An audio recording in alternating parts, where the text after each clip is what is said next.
Okay, hi everyone. My name is Melissa Floyd. I'm a data analyst and educator for the last 15 years, specializing in mathematics. I quickly need to say that opposition to this bill is not an opposition to vaccination. No one here is suggesting that we stop the vaccination program, and that's important.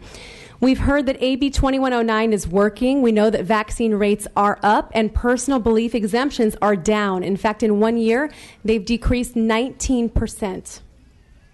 Now, 277 aims to completely eliminate that narrowly used exemption, which encompasses 2.5% of children in California, most of whom are partially vaccinated. They are misclassified as unvaccinated. In fact, less than 1% of children in California are completely unvaccinated. That is just not enough to affect the community immunity levels of our state. The bill authors have continued to perpetuate the idea that California schools are not safe and that PBEs are the reason, but I'm here to provide the facts that will state otherwise. Number one, the authors have said that over 100,000 people die of measles every year. But what they're not telling you is those are global numbers. The CDC says not one person has died in California or in our entire country in 12 years. The United States has a population of 330 million people, and there has not been one death in over a decade.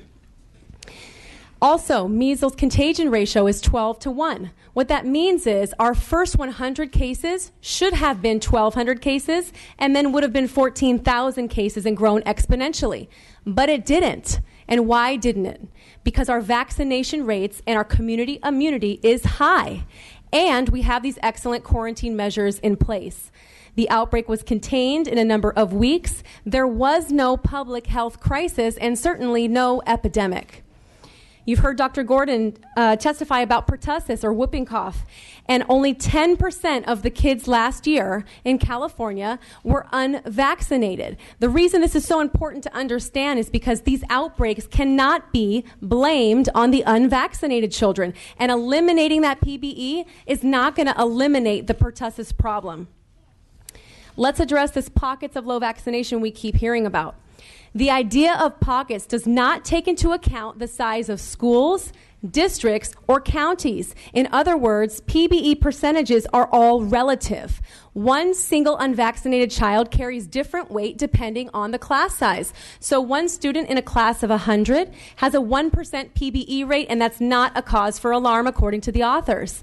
One child in a class of 10 has a 10% PBE rate, and that's considered a significant risk. But we're still talking about the same one child.